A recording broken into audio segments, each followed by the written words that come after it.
अब हम लोग थर्ड टर्मिनोलॉजीज के बारे में डिस्कस करेंगे जो कि है अवेलेबिलिटी। अवेलेबिलिटी का मतलब होता है कि सिस्टम, डेटा और रिसोर्सेज हमेशा ऑथराइज यूजर के लिए ही एक्सेसिबल और ऑपरेशनल रहें। जब तक उनकी जरूरत है वो सिर्फ उन तक ही रहे जो ऑथराइज पर्सन है। ठीक है, इसका जो फोकस होता है ना वो इस बात को इंश्योर करता है कि सिस्टम डाउन टाइम ना एक्सपीरियंस करे। और अगर किसी इशू की वजह से डाउन टाइम आ भी जाता है या अगर कोई इशू हो भी जाए तो उससे फौरन से रिजॉल्व किया जाए। अवेलेबिलिटी एक क्रिटिकल कंपोनेंट होता है स्पेशली उन सिस्टम के लिए जो रियल टाइम ऑपरेशंस के लिए यूज होती हैं। जैसे आप एग्जांपल ले सकते हैं हॉस्पिटल की, banks and e commerce website की। अगर मैं इसके कुछ की एस्पेक्ट बताऊं अवेलेबिलिटी के, इसमें सबसे पहले आता है अनइंटरप्टेड एक्सेस, यानी यूजर्स को उनके रिक्वायर्ड डाटा और जो भी सर्विसेज होती हैं उनके साथ ही जो है उनमें जो भी रुकावट आती है वहां से उसको मतलब मैं आपको इन इंटरप्टेड एक्सेस के बारे में बताऊं ना, क्योंकि आप लोगों के जो भी सिस्टम होते हैं, जो भी डाटा या सर्विसेज होती हैं, उनको जो यूजर्स होते हैं उनको डाटा मिले, रिक्वायर्ड डाटा मिले विदाउट एनी इंटरप्शन, किसी किस्म की कोई इंटरप्शन ना हो, इसलिए हम इसको अनइंटरप्टेड एक्सेस बोलते हैं। उसके बाद आता है सिस्टम रिलायबिलिटी, यानी जो सिस्टम को इस तरह से डिजाइन किया जाता है कि वो कंसिस्टेंट और रिलायबल रहे, चाहे कितना भी लोड क्यों ना हो। ये मैटर ही नहीं करता कि आपका सिस्टम में लोड कितना है, लेकिन कंसिस्टेंट और रिलायबल रहे। क्विक रिकवरी होनी चाहिए। अगर कोई टेक्निकल फॉल्ट या कोई भी साइबर अटैक हो तो सिस्टम को जल्दी रिकवर करना जरूरी होता है ताकि कोई भी ऑपरेशंस होते हैं ना वो कंटिन्यू रहे और किसी किस्म का भी उसमें रुकावट ना आए। इसकी भी कुछ टेक्निक्स होती हैं जो अवेलेबिलिटी को मेंटेन करती हैं, जिसमें आता है रिडंडेंसी, यानी सिस्टम और जो भी एक्स्ट्रा सर्विस होती है उनका बैकअप लेना। रिडंडेंसी होता है क्या है? इसका मतलब होता है कि एक सिस्टम की मल्टीपल कॉपीज या ऑल्टरनेटिव मेंटेन्स की जाए। रिडंडेंसी का मतलब होता है डुप्लीकेशन। ठीक है, यानी एक आप लोगों ने कोई फाइल सेव की है तो आपको उसकी दूसरी कॉपी भी रेडी करनी चाहिए, क्योंकि in case of any failure आपको दूसरे सिस्टम में वो डाटा जो है वो मिला हुआ पड़ा हुआ जो है वो मिल जाएगा। अब ये काम कैसे करती है रिडंडेंसी? अब एक प्राइमरी सर्वर के साथ एक सेकेंडरी सर्वर होता है जो ऑटोमेटिकली एक्टिवेट हो जाता है अगर प्राइमरी सर्वर फेल भी हो जाता है। तो डाटा बैकअप्स इंश्योर करते हैं कि डाटा लॉस ना हो और वो हमेशा आपके लिए एक्सेसिबल रहे। जैसे अगर एक बैंक का प्राइमरी डेटाबेस सर्वर फेल हो जाए तो रिडंडेंट सर्वर फौरन से एक्टिव हो जाता है और कस्टमर अपनी बैंकिंग सर्विस की जो भी यूज होता है उसको कंटिन्यू रखता है। देन आता है डिजास्टर रिकवरी प्लान। पहले तो रिडंडेंसी होनी चाहिए और दूसरा आता है डिजास्टर रिकवरी प्लान, यानी अगर आप लोगों के कोई भी अर्थक्वेक आ जाता है या कोई भी नेचुरल डिजास्टर हो जाता है तो आपको उसके लिए भी पहले से ही रिकवरी प्लान जो है वो रेडी करने चाहिए।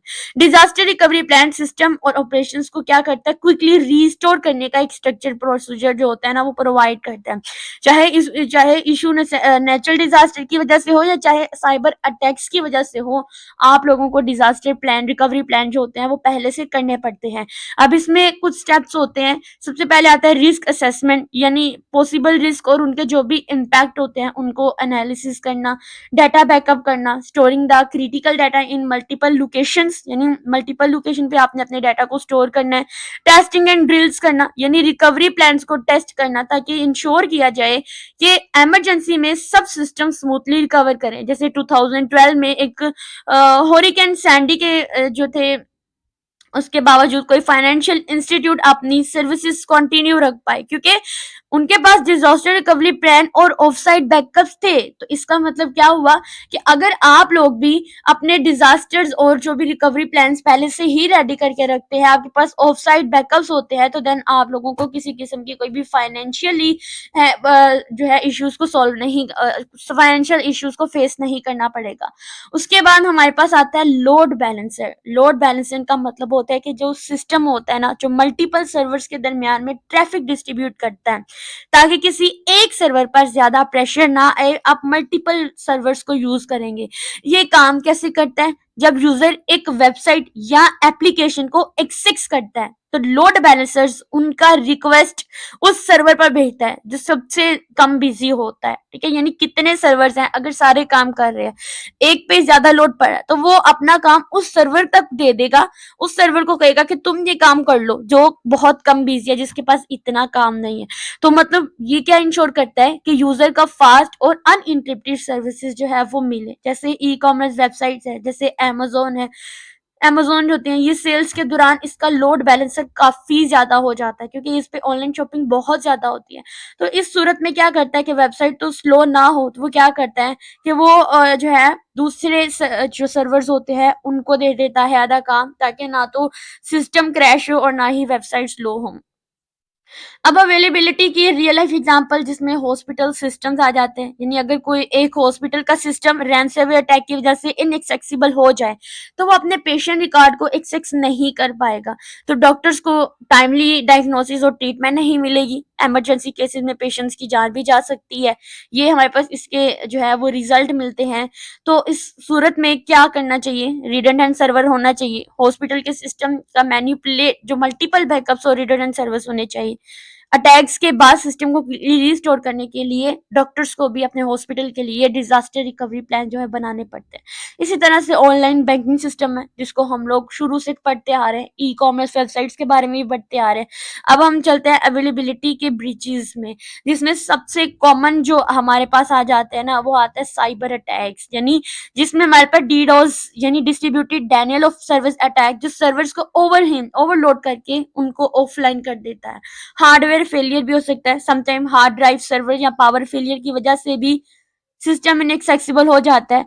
नेचुरल डिजास्टर जैसे अर्थक्वेक है, फ्लड है या स्टॉर्म की वजह से सिस्टम जो होता है ना वो डैमेज या ऑफलाइन हो जाता है।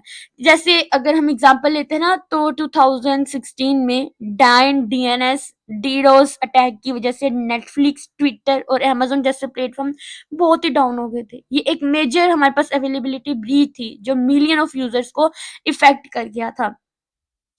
अब ये जो अवेलेबिलिटी है, इसके ब्रीचेस से प्रोटेक्ट करने के वेज क्या होते हैं? सबसे पहले वही बात रिपीट हो रही है, रिडंडेंसी बैकअप होना चाहिए, रेगुलर टेस्टिंग होनी चाहिए, मॉनिटरिंग टूल्स का आप यूज करें जो रियल टाइम में बताए आपको अपने सर्वर्स की सिस्टम की हेल्थ को ट्रैक करता है। साइबर सिक्योरिटी मेजर्स होने चाहिए, फिर जैसे फायरवॉल्स है, एंटी मालवेयर सोल्यूशन वगैरह, ये सब स्केलेबिलिटी इंफ्रास्ट्रक्चर होना चाहिए, यानी आपको ऐसा सिस्टम को हाई ट्रैफिक हैंडल करने के लिए स्केलेबल बनाया जाए, स्पेशली इवेंट्स और सेल्स के दौरान। तो मतलब ये हमारे पास अवेलेबिलिटी थी, जिसमें हम लोगों ने जैसे कॉन्फिडेंशियलिटी के पॉइंट्स पढ़े, इंटेग्रिटी की पढ़े, इसी तरह से हम लोगों ने अवेलेबिलिटी के भी पढ़े। पहले उसकी डेफिनेशन पढ़ी, उसके की एस्पेक्ट पढ़े, उसमें 3 से 4 हमने मेजर एस्पेक्ट पढ़े, और उसके बाद हमने इसमें ब्रीचेस देखे, रियल लाइफ एग्जांपल्स देखी, और फिर उन ब्रीचेस से हमें किस तरह से प्रोटेक्ट करना है, ये आपको टर्मिनोलॉजीज के हर एक पॉइंट में ये वाले पॉइंट जो है वो जरूर इंक्लूड करने हैं। नेक्स्ट वीडियो के अंदर हम लोग ऑथेंटिकेशन के बारे में पढ़ेंगे और जानेंगे कि ऑथेंटिकेशन क्या है हमारी इंफॉर्मेशन सिक्योरिटी की टर्मिनोलॉजीज में।